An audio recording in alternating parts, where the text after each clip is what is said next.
Chris Larsen, co-founder of Ripple, chairman of the company, a fabulous human being. He's a bit of a conspiracy theorist. And that's fun and interesting sometimes, and sometimes you're like, huh? But one of the things that Chris has said for a long time, to Monica's point around it, it's always felt like there's just an invisible negative force kind of attacking in various ways. And you're kind of like, what is going on? As we begin to learn more about the Epstein files through these different releases, we see connections versus individuals that went after Ripple and, by extension, XRP. And everyone focuses on, of course, the SEC. That was the trial of the century. It affected XRP holders directly. But I would say there's actually a more nefarious action by the U.S. government, an attack on Ripple and XRP with an even closer connection to Jeff Epstein. We've seen in these emails where he brags during the time frame of 2013 to 2015 that he has close connections to the U.S. Treasury. And he actually did for a long time, going all the way back to Larry Summers.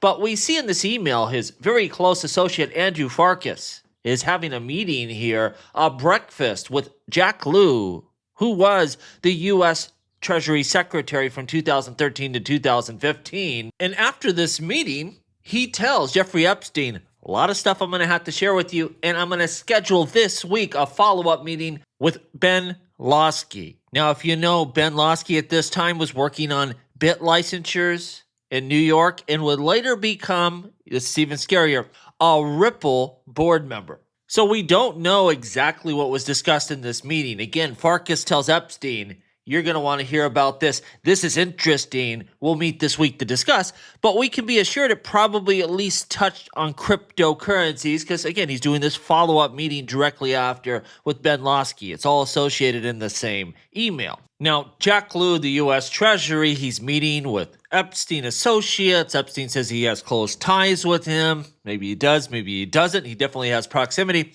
What happens? Well, from 2013 to 2015, FinCEN, which is controlled by the U.S. Treasury, did a massive investigation into Ripple. And it was all over this transaction. They sold Roger Ver like $400,000 worth of XRP, and FinCEN wanted to know, where's the KYC? Now, Ripple's like, what are you talking about? This isn't a payment. This is an investor. And further, what do you mean, where's the KYC? It's Roger Ver. Like, here's his address, phone number.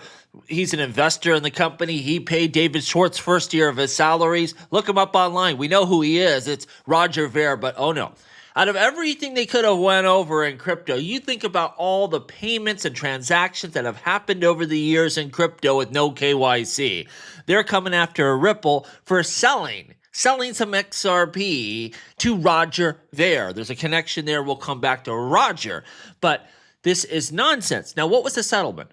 Well, there was $300,000 cash, but more interesting is the fact that part of this settlement, they required Ripple to take every transaction they did from January to December 31st for 4 straight calendar years, almost a half of a decade, bundle these all up and send them over to the Treasury. An Epstein associate, someone that seems to be at least concerned about XRP, Ripple, and what that could mean to the Bitcoin network and Bitcoin value long term. And I'll ask you this, out of those reports, those transactions Ripple would send, how much of that information stayed with FinCEN for its proper uses, and how much of it leaked out to Epstein or Epstein associates and was disseminated to competitors and other people within the industry? That's also a concern. But beyond that, what happened? Ripple closed that chapter for 4 straight years, perfectly compliant, gave every single transaction. Then they bundle it up, send it over to the SEC. And once FinCEN was done, here comes phase 2.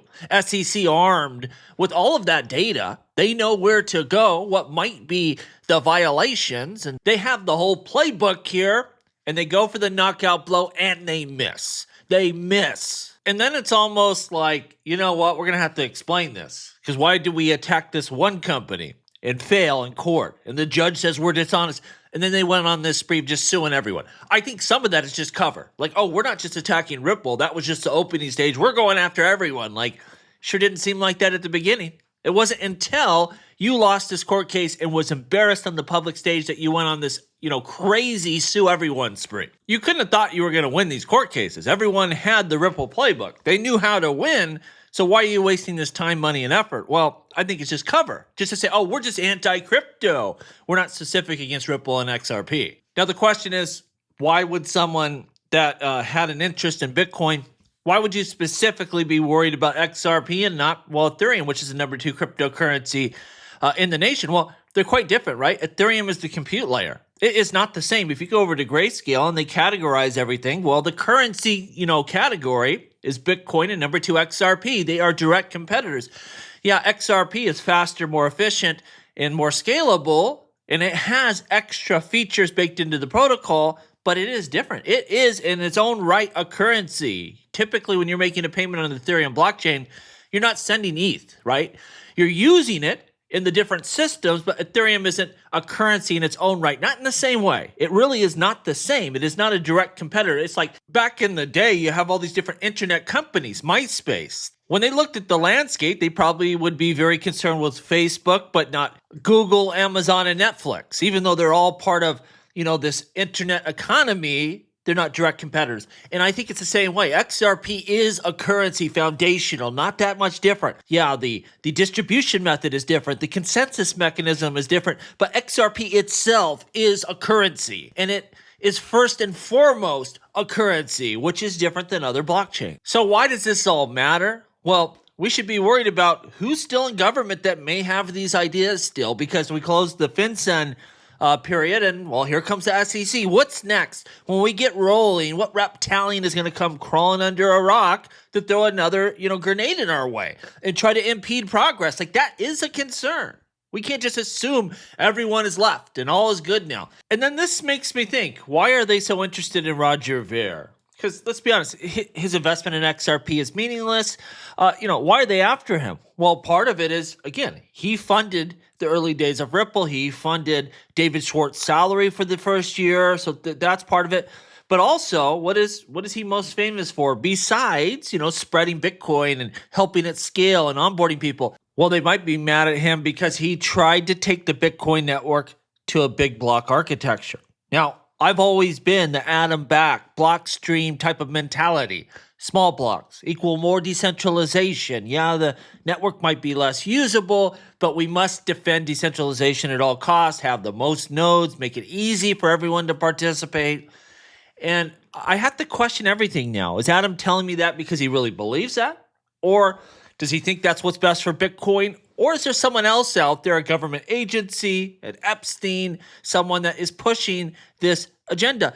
Because when you look at what Roger Ver wanted to do, that's more in line with Satoshi's original vision. Satoshi envisioned a blockchain that eventually would scale to governments and businesses running, more capable hardware. We are, siding with kind of in some ways the Epstein crew over Satoshi, the creator of the blockchain. And I'll tell you this, if you capture the mind, you don't need the network. Because people will do what you want because they see the world through your lens. And that's scary. And so I think even most importantly, we got to worry about who else is going to come out of the woodworks trying to come after Ripple and XRP. At this point in time, though, I don't think it's going to be possible. This train has left the station.